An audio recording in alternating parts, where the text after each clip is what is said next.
네, 반갑습니다. 마음호수 심리상담소의 김진겸 소장입니다.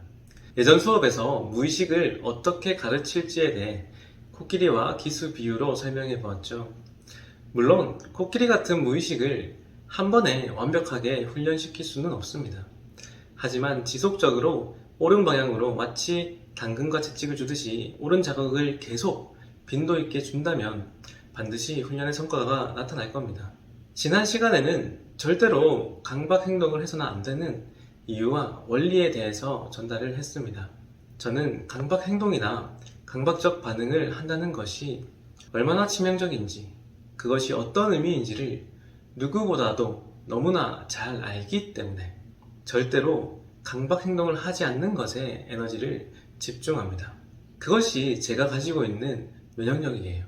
예를 들어서 저는 어느 날 산책을 하러 나가는 길에 건전지를 버려야겠다라고 마음을 먹었습니다. 그래서 건전지를 모아뒀던 통에서 건전지를 꺼내다가 어떤 건전지에서 이상한 오염물질, 뭔지 모를 물질이 묻었어요. 저는 그것을 원하지 않게 만지게 되었고 엄청난 찝찝함이 올라왔습니다. 저 같은 경우 강박적인 수준의 찝찝함은 신체가 타들어가는 느낌으로 오는 경우가 많은데 그때의 느낌이 딱 그런 느낌이었습니다. 뭔가 알 수 없는 그 물질이 묻은 손이 완전히 타들어가는 느낌이 들더라고요. 그래서 빨리 씻고 싶었습니다. 그 씻고 싶다라는 강한 충동과 압박이 생긴 거죠. 그 순간 당연히 건전지에 알 수 없는 오염물질이 손에 묻었고 그렇기 때문에 손을 씻는 것은 당연하다라고 생각하실지도 모릅니다. 하지만 제가 생각했던 것은 뭐냐면 그 씻는 행동을 일부러 하지 않았어요.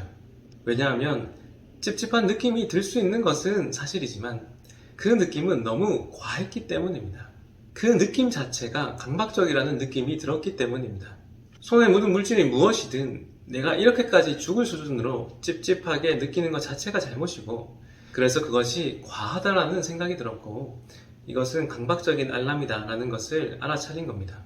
공포를 심어주고 원하는 행동을 하게 만드는 것이 강박증의 패턴이라는 것을 잘 아셔야 합니다. 그렇기 때문에 저는 다른 방식으로 행동하고 반응하기로 마음을 먹었습니다.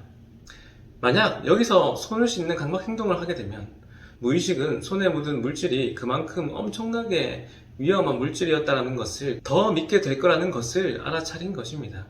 그렇기 때문에 저는 앞으로 이 불확실한 물질에 대해서 계속 그렇게 반응해야만 할 거예요. 저는 그것이 무엇인지도 모르기 때문에 불확실한 불안이 생길 것이고 그러면 그 불안이 곧 강박적인 습관이 되는 겁니다.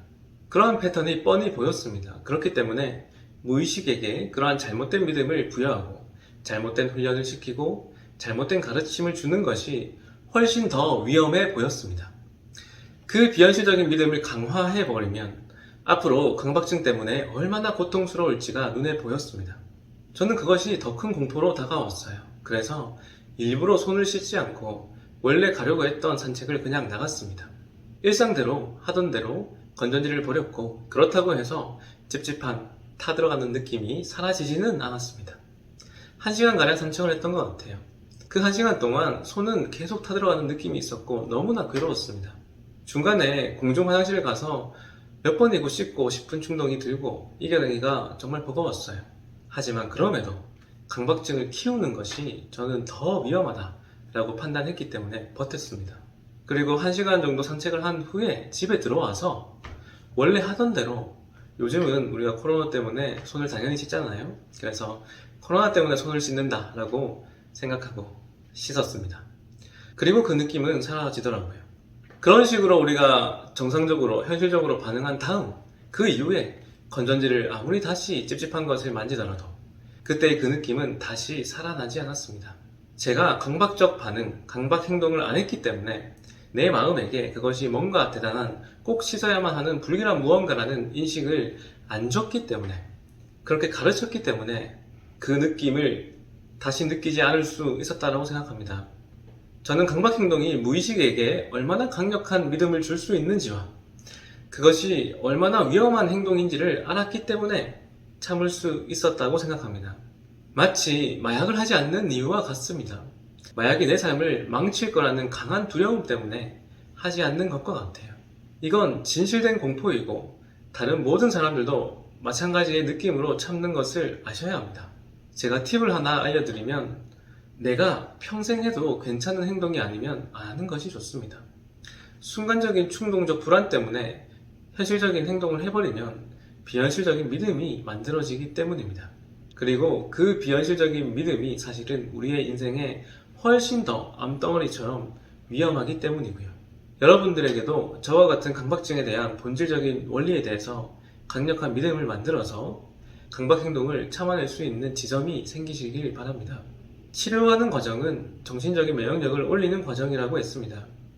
현실적이고 진실성이 높은 건강한 믿음을 가지면 정신적 면역력이 올라갑니다. 그래서 현실적인 감각을 통해 진실 여부를 판단하는 것이 좋습니다. 반대로 비현실적이고 진실성이 낮은 건강하지 않은 믿음은 바이러스와 같다라고 판단하셔야 합니다. 그리고 이 바이러스는 감각이라는 현실적인 필터이자 면역력을 무시하고 비현실적인 생각을 믿어버리면서 더 강화가 됩니다. 이렇듯 잘못된 바이러스에 전염된 것처럼 정신적으로 자신이 잘못된 면역 체계를 만들었기 때문에 생긴 증상임을 인정하고 이해하고 알아차려야 합니다. 만약 내가 비현실적인 생각을 믿음으로 가지지 않았다면 절대로 강박증 때문에 이토록 고통스럽지 않았을 거라 판단해야 하고요. 그것을 내가 무의식에게 잘못 가르치지만 않았어도 괜찮았을 겁니다. 좋습니다. 다시 강조하겠습니다. 무의식 입장에서는 강박적 반응, 강박적 행동 이런 것들이 본질적인 믿음을 만듭니다. 그동안 무의식에게 잘못된 믿음을 가르쳤다는 것을 인정해야 합니다. 오히려 비현실적인 믿음을 믿게끔 강요한 거예요. 반대로 가장 현실적인 감각 정보를 믿는 것이 필요합니다. 그것이 어찌 보면 치료약이 될 수 있습니다. 그것이 면역력을 올리는 힘이 될 수 있고요. 지금 내가 이 정도로 불안해할 만한 일이 현실 감각적으로 일어나고 있는지를 확인해야 하는 겁니다. 그 불안이 현실적으로 봤을 때 너무 과하다면 그것이 잘못 울린 알람이라고 판단해야 하는 거고요. 지금 내가 무서워하는 것이 그냥 생각이거나 그럴 가능성과 관련한 두려움인지 아닌지를 판단해야 합니다. 진짜 현실적인 불안의 감각적 대상이 있는지를 확인하는 것입니다. 비현실적인 믿음을 무의식이 믿고 있기 때문에 사실은 이 모든 것들이 생기는 현상이라는 것을 받아들여야 합니다. 그리고 한편으로는 잘못 중독된 것임을 인정해야 합니다. 이와 같이 현실을 있는 그대로 직시하고 인정하고 내려놓아야 하고요. 그렇게 다 내려놓으면 그때부터 변화는 시작됩니다. 좋습니다. 오늘은 강박증에 대해서 어떻게 대응하는 것이 옳은지에 대해 제 사례를 통해서 한 번 더 이야기를 드렸습니다. 다음 시간에 더 구체적인 뉘앙스와 원리를 계속 전달하도록 하겠습니다. 감사합니다.